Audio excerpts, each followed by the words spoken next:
तलाक दूंगी, लेकिन मेरी भी एक शर्त है। जब मैं रात को घर पहुंचा तो मेरी पत्नी ने खाना लगाया। मैंने उसका हाथ अपने हाथों में लिया और कहा, मुझे तुमसे कुछ ज़रूरी बात कहना है। वो शांत बैठकर खाना खा रही थी। उसकी आंखों में कुछ दर्द सा साफ नज़र आ रहा था।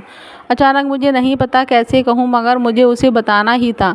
मैंने बड़ी शांति से कहा, मुझे तलाक चाहिए। लगा जैसे उसे मेरे शब्दों से कुछ फ़र्क नहीं पड़ा, बल्कि उसने मुझसे पूछा, क्यों तलाक चाहिए। मैंने उसके सवाल को अनसुना किया तो उसे गुस्सा आ गया। उसने चम्मच उठाकर फेंक दिया और ज़ोर से चिल्लाई, तुम इंसान नहीं हो। उस रात हमने एक दूसरे से बात नहीं की। वो रो रही थी। मुझे पता था कि वो जानना चाहती थी कि आखिर ऐसा क्या हुआ जो हमारा रिश्ता टूटने की कगार पर आ गया। पर मेरे लिए उसके सवालों को जवाब दे पाना नामुमकिन था। मैं अब किसी और से, नेहा नाम था उसका, प्यार करने लगा हूँ। अब मुझे उसे प्यार नहीं रहा। मैंने उसे उसके बरसों की प्यार की सज़ा दी थी। भरे मन से मैंने तलाक के पेपर तैयार किए।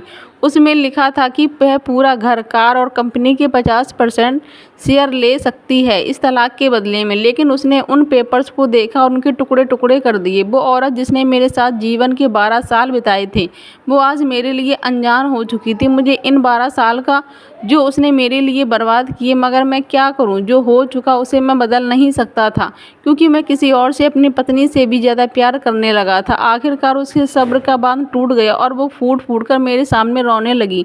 मेरे लिए उसका रोना एक तरह से उसकी रिहाई की तरह था। तलाक की ये बात जो कई दिनों से मुझे परेशान कर रही थी, वह बिल्कुल साफ हो चुकी थी। अगले दिन मैं घर काफ़ी लेट आया। मैंने देखा कि वो टेबल पर बैठकर कुछ लिख रही थी।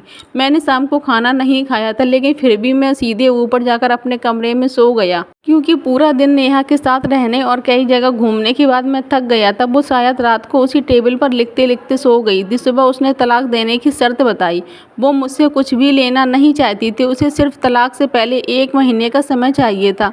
उसने आग्रह किया कि इस महीने में हम दोनों वही पुराना वाला जीवन जिएं, जितना संभव हो सके, क्योंकि आने वाले महीने में हमारे बेटे की परीक्षा है। वह नहीं चाहती कि हमारे टूटे रिश्ते का प्रभाव उसकी पढ़ाई पर पड़े।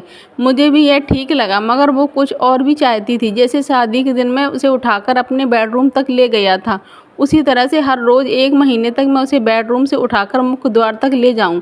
मुझे लगा यह पागलपन है, मगर इन आखिरी दिनों का थोड़ा अच्छा बनाने के लिए मैंने उसकी यह शर्त स्वीकार कर ली। मैंने नेहा को अपनी पत्नी की सभी शर्तें बताईं। वो हंसने लगी।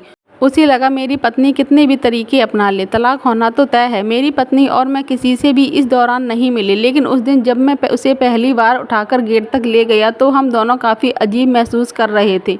पीछे से हमारा बेटा भी खिलखिलाकर खुश हो रहा था। अगले दिन यह काम थोड़ा सामान्य और आसान हो गया। वह मेरे सीने से लगी थी और मैं उसकी खुशबू महसूस कर रहा था। ऐसा लगा जैसे कई दिनों बाद मुझे ये खुशबू मिल रही थी, या फिर कई दिनों से मैंने उसके होने का महसूस नहीं किया था। पहले जितनी उसमें वो कसाव नहीं था, और चेहरे पर कुछ हल्की झुर्रियाँ नज़र आ रही थी और बाल भी सफ़ेद होने लगे थे। ये वही औरत थी जिसने अपने जीवन के 12 साल मुझे समर्पित किए थे। चौथे दिन जब मैंने उसे उठाया तो वो पुरानी रोमांच लौटने लगी। 5वें और छठे दिन वो पुराना प्यार फिर जागने लगा। मैंने नेहा को इस बारे में कुछ नहीं बताया था। अब उसे उठाना और आसान हो गया था। शायद हर रोज़ यह सब करने का मैं आदी हो गया था। एक दिन मैं अपनी पसंद की साड़ी निकाल रही थी, लेकिन कुछ खास नहीं ढूंढ पाई। उसने सांस भरते हुए कहा कि उसके सारे कपड़े बड़े पड़ने लगे हैं। तब मुझे पता चला कि वह काफ़ी दुबली हो गई है और इसीलिए मैं उसे आसानी से उठा पा रहा था। मेरे दिल को एक झटका सा लगा। उसने अपने दिल में काफ़ी सारा दर्द छुपा रखा था। पता नहीं कैसे मैं आगे बढ़ा और उसके सिर को छूकर देखा। अचानक हमारा बेटा आया और बोला कि पापा, ये तो मम्मा को उठाकर बाहर ले जाने का समय हो गया है। उसके लिए अपने पापा द्वारा मम्मा को इस तरह उठाकर ले जाते हुए देखना जीवन का अभिन्न हिस्सा बन गया था। मेरी बीवी ने हमारे बच्चे को बुलाया और ज़ोर से उसे गले लगा लिया।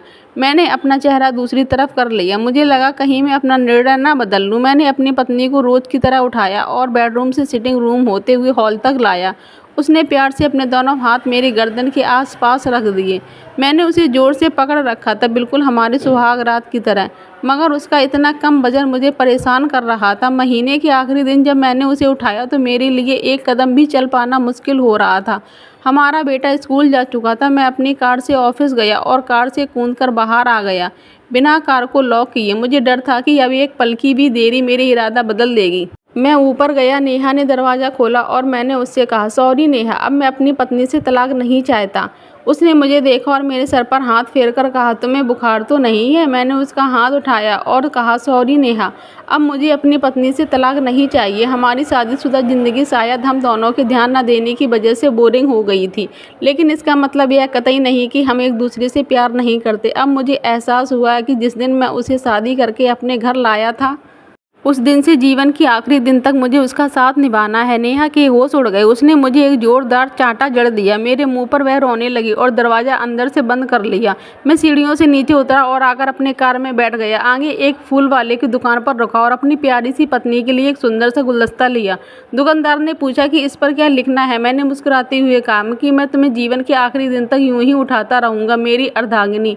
उस शाम जब मैं घर आया, हाथों में गुलदस्ता लिए, मेरे चेहरे पर एक मुस्कान थी। मैं ऊपर अपने कमरे की तरफ भाग कर गया, लेकिन तब तक वह मुझे छोड़कर इस दुनिया से जा चुकी थी, हमेशा के लिए। वो कई महीनों से कैंसर से लड़ रही थी, लेकिन मैं नेहा के साथ इतना खोया हुआ था कि कभी ध्यान ही नहीं रहा। उसे पता था कि वह जल्दी ही मुझे छोड़कर जाने वाली है, इसलिए वह मुझे और मेरे बेटे के रिश्ते को टूटने से बचाना चाहती थी। मैं नीच उसे तलाक लेना चाहता था, लेकिन फिर भी उसने मुझे अपने बच्चे की नज़रों में एक प्यारा पति और पिता बना दिया था।